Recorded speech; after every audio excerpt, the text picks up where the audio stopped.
કોઈ પણ કથા સાંભળવા માટે એના રૂલ્સ હોય છે. ગમે તે રીતે બેસી જવું અને ગમે ત્યારે ગમે તે વર્તન કરવું એ કથાને શોભતું નથી. ધાર્મિક કથા કોઈ પણ હોય તો એને શ્રવણ કરવા માટેના કેટલાક નિયમો હોય છે. જો કે આજની કથાઓમાં આ બધા નિયમો કોઈ પાળતું નથી. કોઈકનું ધ્યાન ભોજનની થાળીમાં હોય છે. કોઈકનું સ્થાન કોણ કેવી રીતે તૈયાર થઈને કથા સાંભળવા માટે આવ્યા છે તેમાં હોય છે.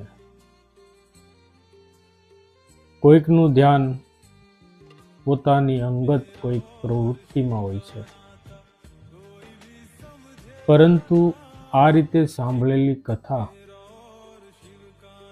સિદ્ધ થતી નથી અથવા તો એનું ફળ મળતું નથી.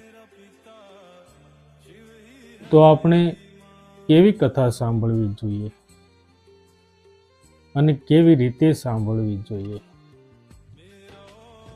આ બધું જરૂરી હોય છે.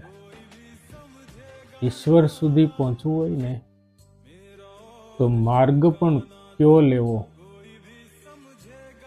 એ બધું વિચારવાનું હોય છે.